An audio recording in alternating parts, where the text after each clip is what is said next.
Hi. இப்போ ஃப்ரெஷ்ஷான மஞ்சளை வச்சு நம்ம வந்து சப்பாத்திக்கு கிரேவி செய்ய போகிறோம். இது நல்லா ஃப்ரெஷ்ஷான மஞ்சள். இதை வந்து நல்லா தோல் சீவிட்டு இந்த பீட்ரூட் சீவிரோம்ல அதில் நல்லா துருவிக்கிட்டு அடுத்தது இப்போ என்ன செய்யுதுன்னு பார்க்கலாம். மஞ்சளை வந்து நல்லா தோல்லாம் சீவிட்டு பீட்ரூட் துருவுறதில் இந்த மாதிரி நல்லா துருவி வச்சுக்கோங்க. அடுப்பு ஆன் பண்ணியாச்சு. கடாய் வச்சுட்டேன். இப்போ இதில் வந்து கடாய் நல்லா சூடாகிடுச்சு. நெய் சேர்த்துக்கலாம். துருவின மஞ்சளை வந்து நெய்யில் நல்லா ஃப்ரை பண்ணால் தான் நல்லாயிருக்கும். நெய் மெல்ட் ஆகட்டும். நெய் நல்லா உருகிடுச்சு. இப்போ மஞ்சளை சேர்த்துக்கலாம்.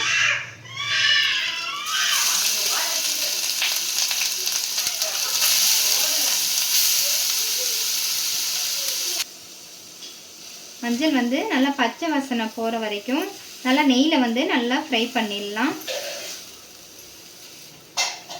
நல்லா வதங்கிடணும் நெய்லேயே.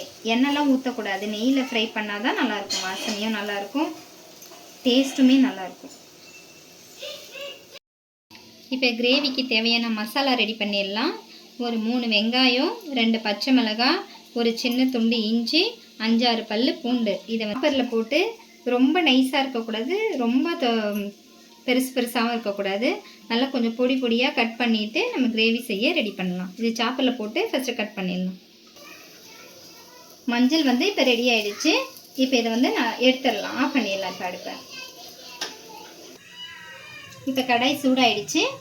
எண்ணெய் ஊற்றிடலாம்.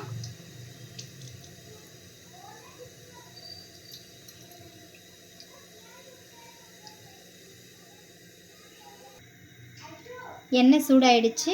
இப்போ வந்து ஜீரகம் போட்டுடலாம். ஜீரகம் நல்லா பொரியட்டும். ஜீரகம் நல்லா பொரிஞ்சிடுச்சு. இப்போ வெங்காயம், பச்சை மிளகாய், இஞ்சி, பூண்டு கட் பண்ணி வச்சாலும் அதை சேர்த்துடலாம்.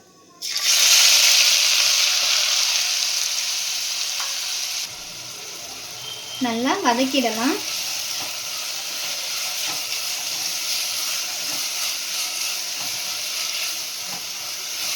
ஒரு 2 நிமிஷம் ஆகட்டும், நல்லா வதங்கட்டும். இப்போ வெங்காயம் வதங்குறதுக்கு உப்பு சேர்த்துடலாம்.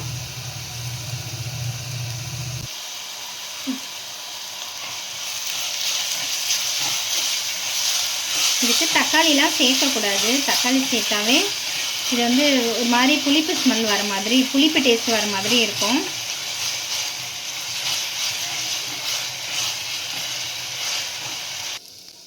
வெங்காயம் நல்லா வதங்கிடுச்சு. இப்போ மசாலா சேர்த்துடலாம். ஏற்கனவே நம்ம பச்சை மிளகாய் வேறு போட்டிருக்கோம். அதனால் காஷ்மீர் மிளகாத்தூள் கம்மியாகவே போடுங்க, ரொம்ப காரமாகிடும் மிளகாத்தூள். தனியாத்தூள், மஞ்சள் தூள், பெருங்காயம் எல்லாம் சேர்த்து நல்லா மிக்ஸ் பண்ணிடலாம்.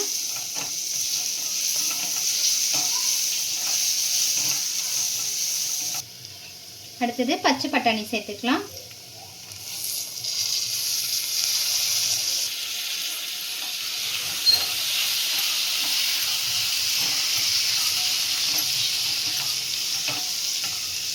இது சீக்கிரமாக வெந்துடும், காஞ்சது இல்லை. ஃப்ரெஷ்ஷான பச்சை பட்டாணி தான், நல்லா வேகட்டும். ஒரு 2 நிமிஷம் ஆகட்டும். அடுத்தது நம்ம தயிர் சேர்த்துக்கலாம். நல்லா கெட்டியான தயிர் சேர்த்துக்குவாங்க. நான் வந்து 2 ஸ்பூன் சேர்த்துருக்கேன். இதை வந்து நல்லா மிக்ஸ் பண்ணிடலாம். தயிர் சேர்த்தோம்னா கொஞ்சம் நல்லா க்ரீமியாக இருக்கும் சப்ஜி. புளிப்பு இல்லாத தயிராக பார்த்து சேர்த்துக்கோங்க.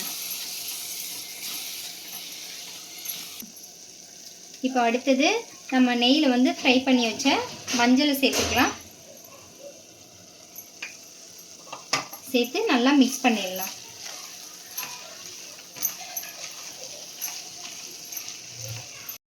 இப்போ அடுத்தது தண்ணி சேர்த்துடலாம்.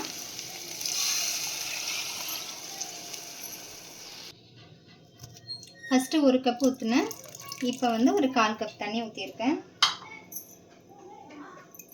நல்லா மிக்ஸ் பண்ணிவிட்டு ஒரு 5 நிமிஷம் வந்து உப்பு நான் ஃபஸ்ட்டே கம்மியாக போட்டிருக்கேன்.